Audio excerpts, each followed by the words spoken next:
With the war in its second month, the ripple effects in the aviation industry are setting in. With oil prices soaring, airlines have been raising fares and also cancelling flights. So how bad could things get, and what should travellers do? Let's bring in Wouter Dewulf. He's a leading expert in aviation and logistics at the University of Antwerp. He joins us today, though, from London. Hello to you, and thanks for speaking to France 24. Good afternoon. First of all, how bad would you say the situation is today for major airlines? Well, it depends on which side you look at. Of course, one of the devastating effects of the increase of oil prices is that the jet fuel price doubled since the beginning of the war. And oil is a very important cost factor, accounts for about 1/3 of the cost of airlines. So immediately the cost went up significantly if you are not hedged. So the cost for airlines went up significantly. On the other side, and then depending on which side you look at, for the Middle Eastern airlines, it's an absolute disaster because they hardly fly or they have significantly reduced their schedules. For some European and American airlines, sometimes they can take advantage of certain routes where they have a higher demand, where they can ask higher prices, but generally it's not a good thing for the airline industry. Yeah, and you said it's particularly bad for those Middle Eastern carriers. Let's talk about Dubai specifically, because before the war, Dubai was the busiest airport in the world. Obviously, there's been a huge reduction in traffic as a result of everything.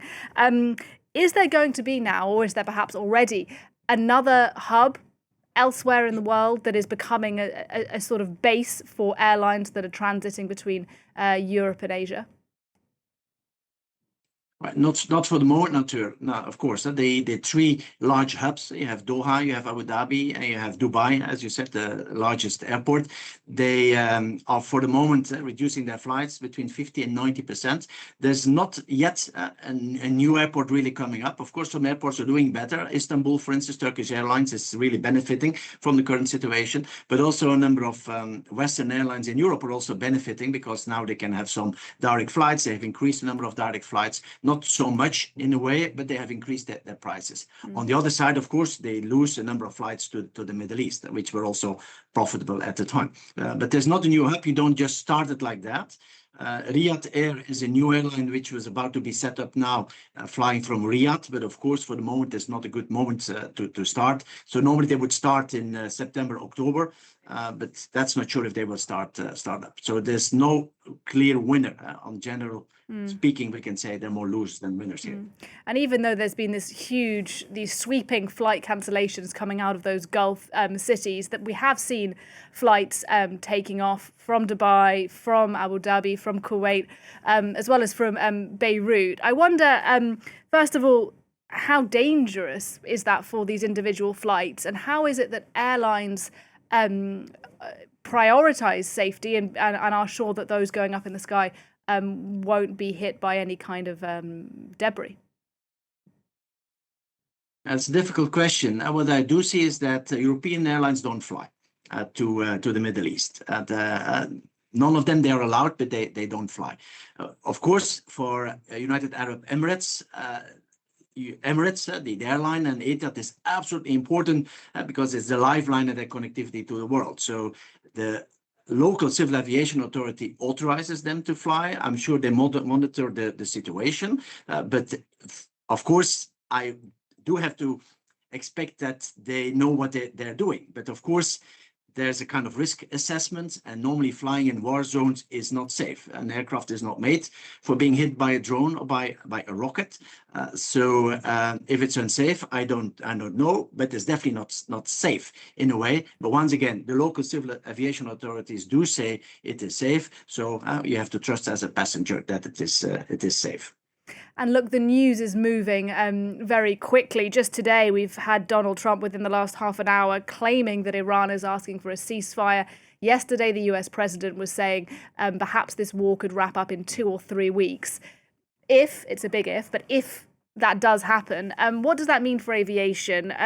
Will the crisis sort of be over quite quickly, or are we going to feel the ripple effects of this for months to come? Well, if it's next week or next month, I think these airlines can gear up quite quickly. I mean, they haven't laid off any people. The aircraft are still around, so I'm sure they can gear up in a few weeks' time back to full capacity. If you see that happening, you will see probably the oil price going down significantly as well. You see the jet fuel price going down as well, and these airlines have to attract new passengers. And I foresee a very big discounting from these Middle Eastern airlines in order to attract new traffic. So there might be some interesting deals coming up. But personally, I'm not entirely convinced that the war will be over in a few days. But of course, who am I? But if it ends, then things can go pretty fast. If it lasts 3-4 months, gearing up then will be a little bit more complicated to start up again. And look, I mentioned prices rising, but you actually suggested quite the opposite, that these airlines, sort of desperate to get people back in aeroplanes, are slashing flights on some routes. So let me ask you this. There may be viewers who are thinking about booking their summer holidays, who want to travel somewhere far afield. As an expert, do you think now is the time to be booking flights, or should people be waiting a few months till we have a clearer sense of what's happening in the region? If you fly inside Europe or to North America, I think it's safe to book now because most of the airlines have hedged up their fuel. So normally these prices won't go up significantly, and maybe they go up 5 or 10%. But it's a good idea to book now. If you fly to Asia or to the Middle East, but mainly Asia, because the Middle Eastern hubs are very important hubs to fly to Asia, I would just wait a bit. And if the war is over, I'm sure you can do great bargains there to fly through one of these 3 hubs to Asia. All right, really good to get your thoughts, your analysis. Thank you very much indeed. Wouter Dewulf talking to us there. He's an aviation expert at the University of Antwerp. Thank you.